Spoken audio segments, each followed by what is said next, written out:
Nominate the youth sports volunteer that you know for the Hercules Hero of the Week. Submit your nomination at kslsports.com/contest. Listen every Thursday afternoon to JJ and Alex for the winner. Help us celebrate the efforts of those volunteers making an impact with the Hercules Hero of the Week. And it's sponsored by Hercules First Federal Credit Union and Beehive Meals. DJ and PK, it's 97.5 The Zone. Big 12 Media Days. Tuesday and Wednesday, all day here on The Zone. PK will be there. Hans Olsen will be there. Alex Curie will be there. Tons of football. And serving you up a big old juicy story on a platter right before the Big 12 Media Days. Texas Tech gives a 5-star offensive lineman $5.1 million for 3 years. How can Big 12 schools compete with that? Well, they could write $5 million checks for 3 years. That'd be one way. Well, it's going to be interesting because now, though, it's going to come from the $20 million that's available, and then you got to go outside that, and you got to get the other stuff cleared. The NIL has to be cleared in fair market value, not just some rich booster giving you money. Allegedly. Yes. We'll see how that works. We'll see how it works. I mean, that's the underline, that last part for sure. What does this mean? Now, that's not $5 million per year. It's $5 million over the 3 years. So divide that. $1.7 million. Yeah. So, and this kid is a 5-star. Normally, those types don't go to Texas Tech. Those are the big boys who get those types of players, and then the rest, the 95% of the college football is left to find somebody who might be local who wants to stay, or somebody who has a Garrett Bowles who went to a junior college and then comes over here and is a first-round pick for the Utes, or, you have to develop him and he ends up being really good by the time he's a junior or senior, those types of things. But Texas Tech wasn't getting this guy. He was going to Oklahoma. He was going to Texas. Maybe he was going to Texas A&M, but he wasn't going to Tech. And now he's going to Tech. Right. And they spent over $10 million in their transfer class, and they've got this interactive thing that they can teach the young kids, and some big screen like the Sphere in Vegas. I mean, I heard Joey McGuire talk about it, and I mean, they've got everything as far as that goes, and they've got all this money, and Kyle Whittingham has spoken about we're going to see a time where the top 25 is reflective of the top 25 money spenders. So watch out for Texas Tech. I think I'm going to pick them to win it this year. It's a little bit different, and I like to be a little bit different. Yeah, but with all that oil money they've got. But I think the most important thing is, even if they don't win, now regular season only one team can win, but I think the thing that's most important about this is them being in contention every year. That, to me, that's more important than winning it one year, a la TCU, and then sort of falling off the map. Man, it's almost like you covered Lavelle Edwards. The goal is to be in contention in November. I did cover him, actually. I know you did. And he used to say that all the time. When you said that, I was like, wow, I heard that out of Lavelle. Literally his last Pretty season. much every season I was here. I'm sure he was saying it before we got here. Oh, no question. Yeah, so I think that's, rather than focus on them winning it this year, it's because if you're in contention, it's the Phil Mickelson thing. Breakthrough on the majors, breakthrough. Well, I contend, and then I break through. And I drop a 17-foot putt, and I win the Masters, and then I go on and won, 3 or 4 more, and away you go. So that's the important thing, is you want to be a contender. Excuse me, and that's what we'll see with the Devils, with Colorado, with BYU. They all had great seasons last year, somewhat a surprise, if not a total shocker for others. And now what do? Great, you did that. And, we know who Colorado lost. BYU wasn't intending to lose the quarterback, but it did. Scadaboo's gone down in the desert. So, sure, you had this great season. Bravo, way to go. But 25 is a new year, and what can you do? And that's the thing. That's why we're so surprised by Utah, because on the other side, they were in contention every year, and they're the same thing, too. They lost the conference title game, I think, twice before they won it twice. Well, they were always there. And if you're always there, you're going to get it done. And that's the thing that has me, if I'm a Big 12 guy, which I am now, to be concerned or at least pay attention to Texas Tech more so than I ever have.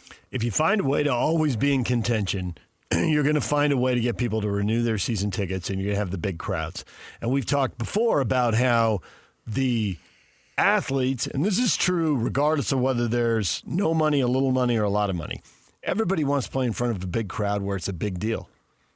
I mean, it was just one summer league game, but Ace Bailey could feel the adrenaline and the electricity in the air, to mix my metaphors, at the Huntsman Center walking out there. And everybody wants to feel that. Nobody wants to walk out at some place that's just dead quiet. They haven't had that feeling in the Huntsman Center for 10 years. I see what you did there. Nice.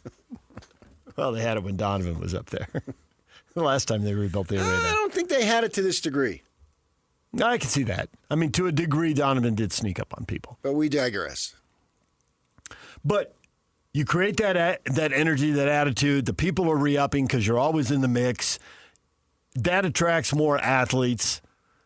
Players want to play with other good athletes, and it's like you start to create your own weather, and just the cycle just keeps going, and then you break through. You're right. Did you just bring in climate change? No, more Atlanta is where I heard that. That was more about paving your Atlanta. own weather. Yeah, Atlanta gets the thunderstorms. It's hot and humid, but the asphalt apparently bakes up the thunderstorms. If you just get outside Atlanta, apparently the thunderstorms really lighten up. Atlanta's totally different than, 60 miles away. But it's not. That's not climate change. We're not talking. Okay. We're not talking global warming. Because that's a big topic for you. Remember, you gave us that lecture that one time. Only one? Yeah. Okay. Yeah. When I acted disinterested, so I think you read the room gave up. there. I read the room for once in my life. Yak just sitting in there, that little grin. We get paid for this, Yak. Can you believe that? It's amazing. Do believe. Go ahead. Well, I was gonna say I remember said lecture. I thought I do believe Texas Tech will be picked in the top 3 easily. Yeah. With I think the Baylor, Iowa State. No. This is just my perception. Yeah. The top 3, and my preseason pick is worth just as much or just as little as anybody else's. But I don't think that's outrageous. I think Iowa Texas Tech, Iowa State, ASU. Okay.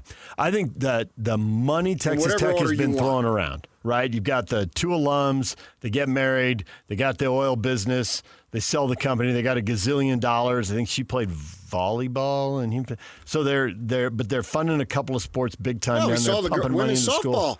They rode the pitcher right to the title. I mean, they didn't win it, but they rode it. Right.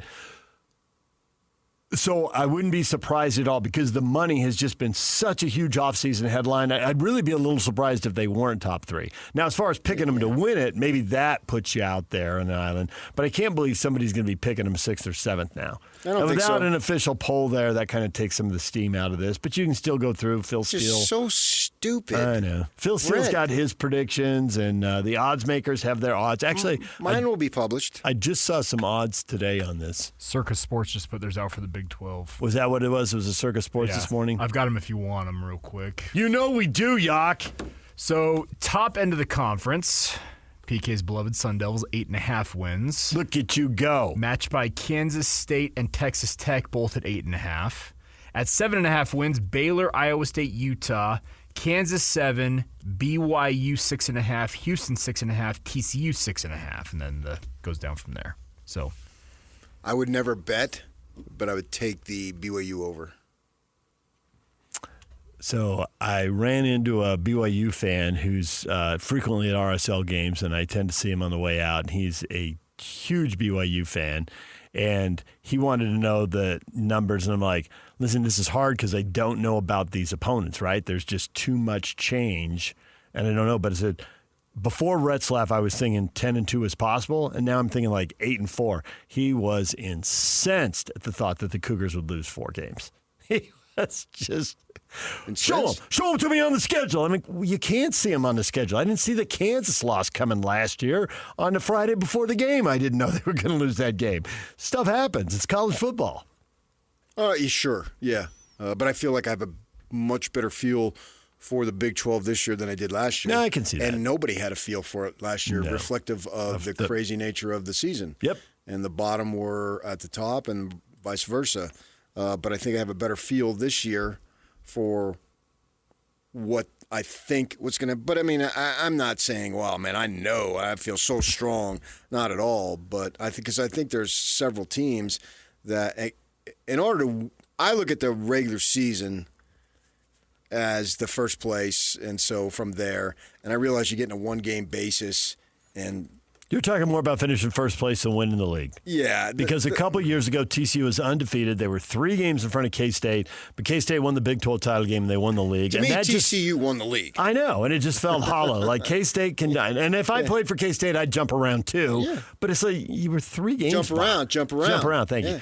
But you were 3 games behind them. How can Right. you celebrate this like that? I mean, Yeah, I look at it. 9 games matter more than Right. 1 game to me. but we saw the youth were 8-1, and Oregon was 8-1, and they're playing. And like, okay, well, whoever wins that, now you can feel good about being the conference champ. If it was a tie and you had divisions too, And you hadn't played each other. Or, Yeah. I mean, one year they had played each other. but I look at it. My prediction is not who's going to win the conference; it's who's going to finish first place, and recognizing that you only need to get to second place to win the thing. So But realizing with these massive leagues, and it's a brand new era, and you're only playing half the league, so you might have a 4-way tie, and nobody's got good tiebreakers. And I would be surprised if we had a season-long shocker like we had last year. And what I mean by that is you have the Iowa State was picked in the middle towards the top. Devils were picked at literally the worst. That's a season-long shocker. I'm not talking about a given shocker on a Saturday. Like I think Houston beat Iowa State, right, last year. Double check that, but I think it was. That's a game shocker. We'll have game shockers. but you won't have everything upside down. Yeah, I'm not. But I don't think that we'll have a season shocker. The Devils doing what they did was a season shocker. You know, it wasn't an individual week here or there. It was over the course of 9 games. The fact that they only lost 2 is a season shocker. But I think you'll have, as I said, I think I said last week, I think on a given Saturday, Arizona might be able to bite you if you're not ready to go and playing well, because I think Fafita can light you up if you don't pay attention. So those And things. if you were playing them and the week before you played your intense rival, and I think maybe it that sneaks will up on you? happen. I don't have the level of confidence to say, like for years I used to say there will be 2 or 3 head scratchers in the Pac-10, Pac-12, because I had followed it literally since I entered the business, and it really mattered to me. Houston got shut out by Iowa State, but they did beat K-State. So you're K-State probably was thinking about the win. K-State Yeah. game. Yeah, K-State was the one. I knew, And that was surprising. right, No doubt and that about kept it. K-State out. That was the difference. So as far as that goes, and and who knows what those tiebreakers would have been. And if you add another team into the mix, then you're all over the place. Yep. So who knows what that could have what would happen, but that didn't happen. Houston got it there, and even with all the transfers, and so many teams have so many transfers that it's hard to predict. But last year was the year of the running back in the conference. I think this year's the year of the quarterback. I mean, you take a kid like Rocco Becht at Iowa State. He had 4. Think about this, man. 4 game-winning drives on the final possession. And he was a sophomore. So, That's pretty impressive. So how's he going to top that? Play better and not have to win 4 games right at the end. Exactly. Blow them out. Right. So quarterbacks you're hyped about. Obviously, Iowa State's Every got a one of guy. them. ASU, you got to be hyped about him there. Who's it? Texas Tech's got Baylor? one. Baylor's got one. Kansas has got one. Utah is not a returning quarterback, but I'm excited for him because he's a returning starter quarterback, just not for the team. So that maybe knocks him. When I'm talking about returning quarterbacks, I'm talking about specifically for the team. He is in an unusual situation there, but I don't deny his talent. And Utah, my thought for Utah, doubt them at your own peril. Kyle's at his best when he's doubted. Nobody believes in us. Yeah. And the thing about a But quarterback. see, you can't have that this year. That's what sucks. What? They don't have a poll to say nobody believes in us. Because I'm looking forward to the next 2 days. The top 2 or 3 teams are going to say, these polls mean nothing. And the bottom 2 or 3 teams are saying, hey, they disrespected us. We're going to show them. Now you deny talking points. What the crap were you thinking on this? Stupid. Worried about a trip to Rucker Park and took their eye off the football. Had it on the basketball. They didn't keep the main thing the main thing. They did not. And the poll is the main thing. Turns out something else might have been the main thing that wasn't said it was the main thing. And the main thing really wasn't the main thing. I don't know. Hey, just a possibility.